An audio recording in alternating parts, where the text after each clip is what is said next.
A 1.5 meter tall boy is standing at some distance from a 30 meter tall building. एक building है जिसकी height है 30 metre. Okay, तो देखते हैं कुछ शेप वगैरह है हमारे पास. यह कोई एक बिल्डिंग है, कुछ ज़्यादा अच्छा नहीं लगा, इसको हटाओ. नॉर्मल जैसे हम यूज करते हैं चलिए एक बिल्डिंग बना देते हैं और ये हमारा राउंड हो जाता है. राइट, क्वेश्चन के अकॉर्डिंग देखिएगा, जैसे क्वेश्चन दिया गया बिल्डिंग हमारी है. क्वेश्चन में यह कहा गया है कि एक 1.5 मीटर टॉल बॉय, इसी पर जगह पर एक 1.5 मीटर टॉल बॉय, एक लड़का है जिसकी हाइट है 1.5 मीटर. हाइट कितनी है? 1.5 मीटर.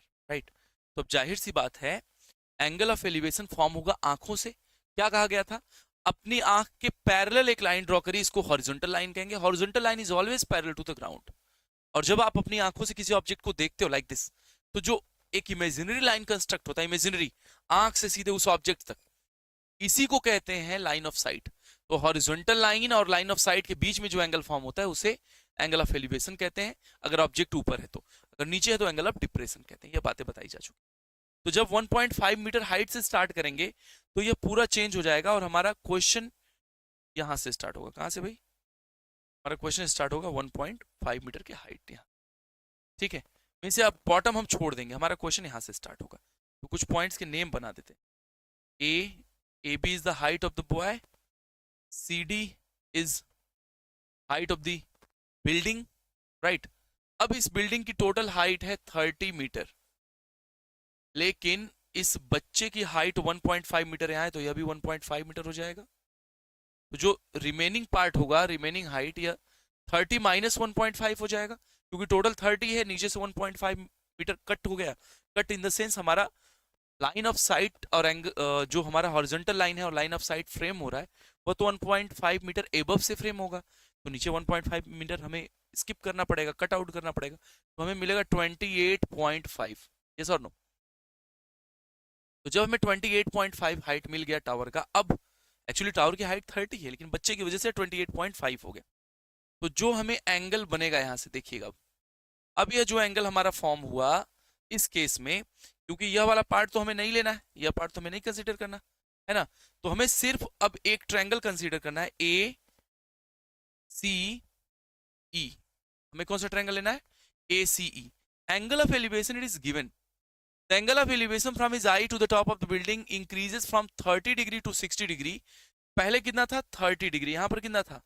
यह था 30 degree.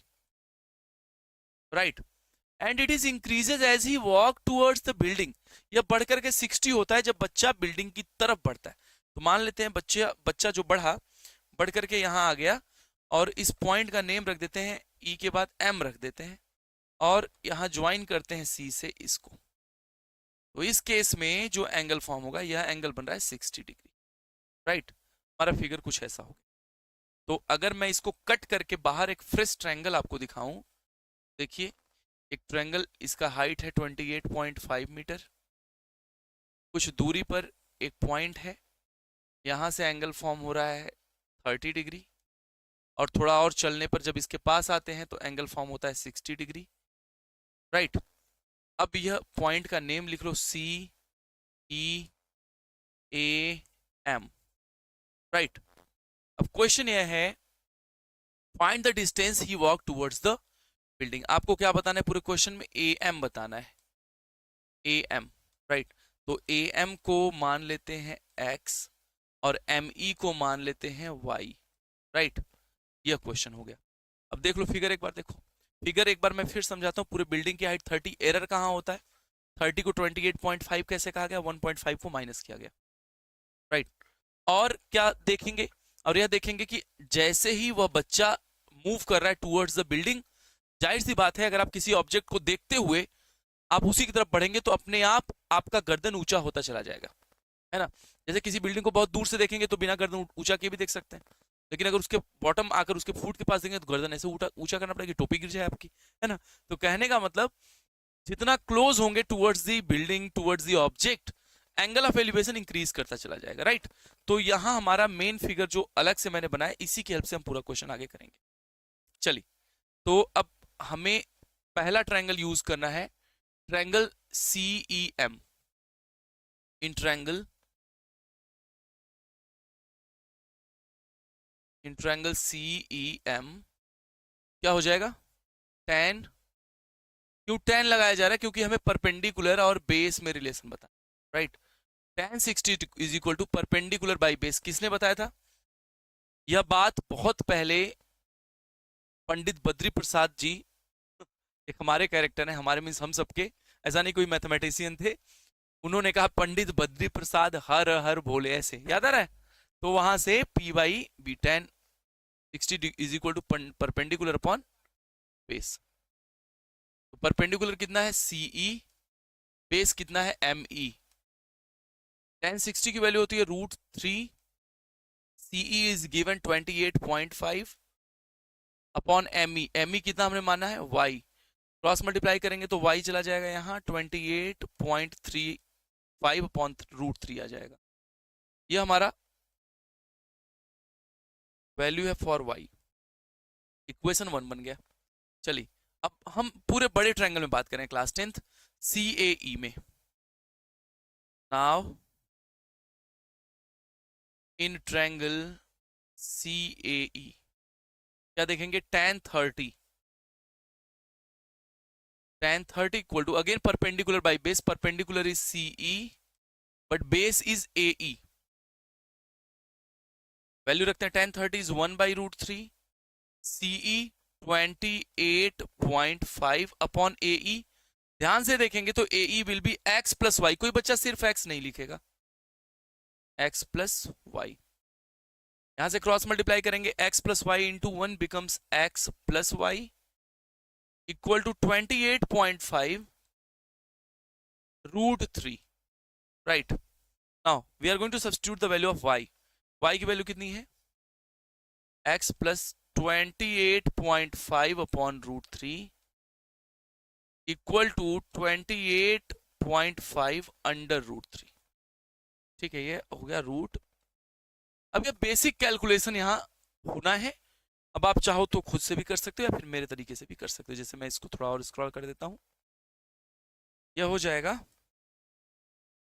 x equal to 28.5 under √3 minus 28.5 upon under √3। तो यहां पर 28.5 कॉमन करेंगे, हमें मिलेगा √3 माइनस 1 अपॉन √3, हो जाएगा 28.5।